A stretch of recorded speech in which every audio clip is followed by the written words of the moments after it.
এসো হে তরুণ, সত্যের পথে একটি ইসলামিক মিডিয়া।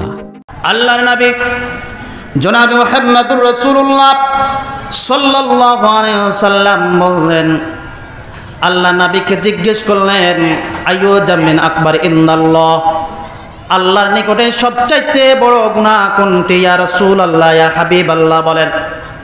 আল্লাহর নবী বললেন, আশিরকু বিল্লাহ, আল্লাহর সাথে শিরক করা, তাদু নিদ্দা, আল্লাহর সাথে সমকক্ষ বানা। আল্লাহ যা পারে, আল্লাহ যা করে, অন্য কাউকে এই ক্ষমতা প্রদান করা হচ্ছে শিরক। আল্লাহ রাব্বুল আলামিন বলতেছেন, ইন্না শিরকা লাযুলমুন আযীম, শিরক হচ্ছে মহা জুলুম, মহা অন্যায়। যেমন করে আপনার স্ত্রী রয়েছে, আপনার বিবিজান রয়েছে, আপনার বিবিজানের সঙ্গে যদি অন্য কেউ অপর মানুষ যদি কাউকে যদি আপনি সঙ্গে দেখেন, আপনার বিবির সঙ্গে দেখেন, তাহলে কেমন আপনাকে লাগে বলেন তো? আপনার রাগ ধরবে না? গত কয়েকদিন আগে দেখলাম, কয়েকদিন মানে 2 দিন হলো মানে সম্ভবত দেখলাম, একজন বিবির সঙ্গে দেখেছে, আপনার অন্তরঙ্গভাবে দেখেছে, একবারে উলঙ্গ অবস্থায়, এবং স্বামী দেখেছে, 2 জনকে কিন্তু আপনার কেটেছে। দেখেছেন? নেটে দেখেছেন? হ্যাঁ, 2 জনকে কেটেছে। তার স্ত্রীর সঙ্গে অন্য অপর পুরুষকে দেখেছে। যখন স্বামী দেখেছে তখন ওর স্ত্রীকে কেটেছে, আপনার যে ছিল অপর মানুষ তাকেও কেটেছে। তাহলে তাকে কত আপনার তার ভিতর কত রাগ জন্মেছে। আল্লাহ রাব্বুল আলামিন বলতেছেন, শিরক এমন একটি জুলুম, এমন একটি অন্যায়, এমন একটি অন্যায়, তোমার স্ত্রীর সঙ্গে অন্য অপর পুরুষ যদি থাকে, তোমাকে যেমন রাগ ধরবে, তোমার যেমন রাগ ধরবে। আল্লাহ পাক রব্বুল আলামিন বলতেছেন, আমি যা করি, আমি যা বলি, আমি যা ফয়সালা দেই, আমি যা ইবাদত করতে বলি, এরকম আমার অনুরূপ অন্য কাউকে এরকম ক্ষমতা দেওয়াটাই হচ্ছে কি আপনার শিরক। শিরক, এই শিরক মহা জুলুম। আল্লাহ পাক রব্বুল আলামিন বলতেছেন, তুমি সালাত আদায় করবা, সালাত যখন আদায় করবা তখন আল্লাহর কাছে চাইবা, ইয়্যাকা না'বুদু ওয়া ইয়্যাকা নাস্তাঈন। যখন নামাজে দাঁড়াও, নামাজে যখন দাঁড়াও, 5 ওয়াক্ত নামাজের ভিতরে 1 নয় 2 নয় 30 থেকে 32 বার বলা হয়, ইয়্যাকা না'বুদু ওয়া ইয়্যাকা নাস্তাঈন, একমাত্র তোমার ইবাদত করি এবং তোমার কাছে সাহায্য প্রার্থনা করি। বলে কিনা? 5 ওয়াক্ত 24 ঘন্টার ভিতরে আমরা 5 ওয়াক্ত 30 থেকে 32 বার বলে থেকে আল্লাহ পাক রব্বুল আলামিন, ইয়্যাকা না'বুদু ওয়া ইয়্যাকা নাস্তাঈন, একমাত্র তোমারই ইবাদত করে তোমারই কাছে সাহায্য প্রার্থনা করি। এবং এই নামাজের ভিতরে অনেক কিছু বলে থাকি, আল্লাহর কাছে প্রার্থনা করে থাকি। এই প্রার্থনা যদি আপনি আল্লাহর কাছে যদি না করেন, নামাজ যদি আপনি মসজিদে পড়েন তবে আল্লাহর কাছে প্রার্থনা করা হয়, বাড়িতে যদি পড়েন, মাঠে ঘাটে যেই জায়গাতে যেই স্থানে আপনি পড়েন না কেন, আল্লাহর কাছে যদি আপনি চান, এটাই হবে ইবাদত। আল্লাহর ইবাদত, আল্লাহর রাসূল, আল্লাহর গোলামি, এটাকে বাদ দিয়ে আপনি যদি মসজিদে যদি আপনি দান সদকা করেন, দান করেন, মাদ্রাসা যদি আপনি দান করেন, তাহলে এটা হবে ইবাদত। ফকির মিসকিনকে যদি আপনি দান করেন, এ হলে ইবাদত। আপনি যদি আল্লাহর কাছে চান, এটা হবে ইবাদত। এর বাইরে যদি আপনি অন্য কারোর কাছে যদি চান, যেমন মাজারে মরা মানুষ ওখানে শায়িত আছে, ওখানে আপনি গেলেন, মাজারে গিয়ে আপনি সিজদা করলেন, এটা হচ্ছে শিরক। কি বলেন তো? কি বললাম? এটা হচ্ছে শিরক। বুঝতে পারবেন? কথাটা একটু মন দিয়ে শুনবেন, আলোচনাটা মন দিয়ে শুনবেন। শিরক, এই শিরকের মধ্যে আমরা কোটি কোটি মানুষ কিন্তু প্রবেশ করে আছি। কোটি কোটি, শুধু সাধারণ মানুষ না, অনেক শিক্ষিত মানুষ রয়েছে এবং অনেক আলেম ওলামাগুলো রয়েছে এই শিরকের মধ্যে অংশগ্রহণ। আজকে আলোচনা শুনবেন এবং আপনি মনে মনে বলবেন কি না, এটা বাস্তব। আল্লাহ রাব্বুল আলামিন বলতেছেন, তুমি যখন মসজিদে আমাকে সিজদা করবে ইবাদত, আমার জন্য তুমি যখন মসজিদে মাদ্রাসায় যখন দান করবে ইবাদত, তুমি যখন আমার কাছে চাইবা ইবাদত, এরপরে আল্লাহ পাক রব্বুল আলামিন বলছে আমাকে বাদ দিয়ে যদি তুমি মাজারে গিয়ে কি করো, সিজদা করো, তাহলে হবে শিরক। বলেন তো কি হবে? তাহলে আল্লাহকে বাদ দিয়ে মাজারে গিয়ে যদি আমরা সিজদা করি তাহলে হবে শিরক। আমরা আল্লাহর কাছে বাদ দিয়ে মাজারে গিয়ে মরা মানুষের কাছে যদি আমরা চাই তাহলে হবে কি? শিরক। আমরা যদি মসজিদ মাদ্রাসা বাদ দিয়ে আমরা যদি মাজারে যে দান করি, খাসি, মুরগি, গরু, অন্য আসবাবপত্র যদি দান করি তাহলে হবে কি? বলেন তো? শিরক হবে। আল্লাহর কাছে চাওয়া বাদ দিয়ে মাজারে মরা মানুষের কাছে চাইলাম, কি হবে? শিরক হবে। বুঝতে পেরেছেন তো জিনিসটা? বুঝতে পেরেছেন? এটা হচ্ছে ইবাদতের মধ্যে শিরক। কিসের মধ্যে বললাম? ইবাদতের মধ্যে শিরক। ইবাদতের মধ্যে শিরক। আল্লাহ রাব্বুল আলামিন বললেন যে শিরক, আমার ইবাদতের সাথে তোমরা শিরক করবা না। আর একটি জায়গায় হচ্ছে শিরক, ওয়ালা ইশরিকু ফি হুকমিহি আহাদা। আল্লাহ রাব্বুল আলামিন বলতেছেন আর একটি জায়গাতে হচ্ছে শিরক, হুকুমের মধ্যে, ফয়সালার মধ্যে শিরক রয়েছে। আল্লাহ তাআলা বলতেছেন আশ-শারিকু আশ-শারিকাতু ফাকতু আইদাহুন্না। চোর যদি চুরি করে, মহিলা হোক আর পুরুষ হোক না কেন, চোর চুরনি চুরি করলে তার বিধান কি বলেন তো? ফয়সালা কি বলেন তো? হাত কেটে নেওয়া। হাত কেটে নিবে, এটা হলো আল্লাহর বিধান, আল্লাহর ফয়সালা। আল্লাহর ফয়সালা হলো এটা। আল্লাহ পাক আপনারা বলতেছেন যদি অবিবাহিতা যদি জেনা করে তাহলে 100 বেত্রাঘাত। কত বেত্রাঘাত বলেন তো? কত? 100 বেত্রাঘাত। অবিবাহিতা যদি ব্যভিচার করে, জেনা করে, তাহলে 100 বেত্রাঘাত মারতে হবে। এটা আল্লাহর ফয়সালা, আল্লাহর হুকুম। এরপরে আল্লাহ পাক আপনারা বলতেছেন যে কেউ যদি বিবাহিতা যদি জেনা করে তাহলে তাকে চতুর্দিক থেকে পাথর মেরে দিয়ে সংসার করে দেওয়া, দুনিয়া থেকে বিদায় করে দেওয়া।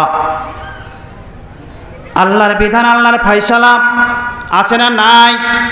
আছে না নাই? এটা হচ্ছে আল্লাহর ফয়সালা। এরপরে একজন ব্যক্তিকে হত্যা করলো, ওয়ার কেসাস হচ্ছে ওই ব্যক্তি, যে ব্যক্তি হত্যা করলো, যদি 5 জন মিলে একজন ব্যক্তিকে যদি হত্যা করে তাহলে 5 জনকে কিন্তু হত্যা করতে হবে। কার বিধান? কার বিধান বলেন তো? আল্লাহর বিধান।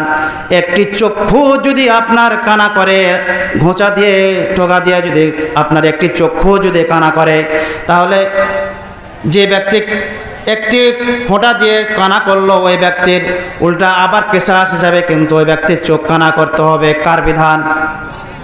এই বিধান কোরআনে আছে কিনা বলেন? আছে না নাই? এই বিধান মানেন? মানি না। আল্লাহ রাব্বুল আলামিন বলতেছেন ওয়ালা ইশরিকু ফি হুকমিহি আহাদা। আমার হুকুমের সাথে, আমার ফয়সালার সাথে তোমরা খবরদার শিরক করো না, অংশীদার সাব্যস্ত করো না। অংশীদার সাব্যস্ত করো না। এইভাবে করে আমরা অংশীদার সাব্যস্ত করেছি, আল্লাহর হুকুম মানি না। আল্লাহ যে বিধান দিলেন চোর চুরি করলে হাত কাটতে হবে, অবিবাহিতা ব্যভিচার করলে 100 দৌড়া মারতে হবে, বিবাহিত হলে তাকে সংসার করতে হবে। এই বিধানের উপরে আমরা নাই। আমরা এই বিধানটা, আল্লাহ যা বিধান দিয়েছেন এই বিধানের বিপরীতে, এই বিধানের উল্টো আমরা কাজ করেছি, অন্য মানুষের উপর চাপিয়ে দিয়েছি। আল্লাহর বিধান বাদ দিয়ে অন্যের বিধান তুমি চালু করো, তোমার মাথা মগজ থেকে তোমার নিজস্বভাবে তুমি বিচার আচার করো। চোর ধরা পড়লে তাকে 2-4 বাড়ি দাও, 2-4 হাজার টাকা জরিমানা করে ছেড়ে দাও। এরপরে জেনেবা বিচার করলে অবিবাহিতা হলে তাকে তুমি 2-4 বাড়ি দাও। এরপর না হলে তাকে বিবাহ দিয়ে তাকে ছেড়ে দাও, বিবাহিত হলে তাকে জরিমানা করে ছেড়ে দাও। এরপর আপনাকে একবারে মেরেছে, এরপর আপনি হাত ধরে পা ধরে আপনি কি করলেন? মাপ নিয়ে নিলেন। যদি একটু ক্ষতি হয়, মেডিকেল যদি যান, তাহলে আপনি কি করবেন? ওই আপনার যতটুকু খরচ হয়েছে একটু জরিমানা করলো, করে ছেড়ে দিল, মাপ হয়ে শেষ হয়ে গেল। এই বিধান অন্যের উপর চাপালছেন কিনা? চাপালছেন না? চালাকানি করেন না জি? চাপালছেন কিনা? চাপিয়েছেন। হিসাব করেন, আল্লাহকে জবাব দিতে হবে। শিরিক কত বড় করেছেন হিসাব করছেন?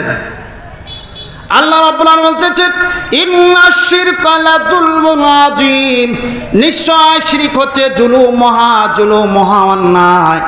আর এই শিরকের গুনাহ আল্লাহ তাআলা ক্ষমা করবেন না। ইন্নাল্লাহা লা ইয়াগফিরু আন ইউশরাকা বিহি ওয়া ইয়াগফিরু মা দুনা যালিক লিমান ইয়াশা।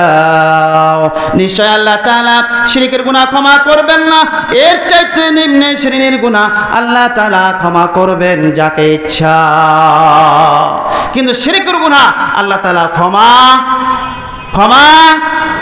করবেন না। আপনি একজন এই সভাপতি সাহেবকে বিচারের একটা কি দিলেন, আপনার দুইজন মারামারি করেছেন, আপনার মাথা ফাটিয়ে দিয়েছে, 10টা সেলাই লেগেছে, 10টা সেলাই লেগেছে আপনার মাথাতে, আপনি মেডিকেল গিয়েছেন, 10,000 টাকা খরচ হয়েছে। এরপর আপনি বিচার দিলেন, সভাপতি সাহেব আপনি বিচার করে দেন। সভাপতি সাহেব কিন্তু ওই কোরআন অনুযায়ী বিচার করবে না, বিচার করবে বলেন তো কি?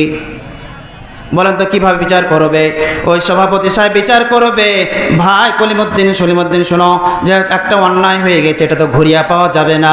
ওই যে 10টা সেলাই লেগেছে, মেডিকেল করেছেন, 10,000 টাকা খরচ হয়েছে, এরপর আপনি দয়া করে একটু 2,000 টাকা ছাড় দেন, 8,000 টাকা জরিমানা দিয়ে দেন, দিয়ে আপনি মাপ সাপ নিয়ে এলেন। হয় কিনা বলেন? হয় কিনা বলেন? এটা কোরআন থেকে করলেন না ওনার মস্তিষ্ক থেকে করলেন? মস্তিষ্ক থেকে করলেন। আল্লাহ পাক রব্বুল আলামিন বলছেন ওয়ালা ইশরু ফি হুকমি হাদা, আমার হুকুমের সাথে আমার ফায়সালার সাথে খবরদার শিরিক করো না। আর শিরিক যে ব্যক্তি করবে ওর ক্ষমা নাই, ক্ষমা নাই। আর যে ব্যক্তি শিরিক করবে ওর নাম কি হবে? ওর নাম কি হবে বলেন? বলেন কি হবে? মুশরিক হবে। কি নাম হবে?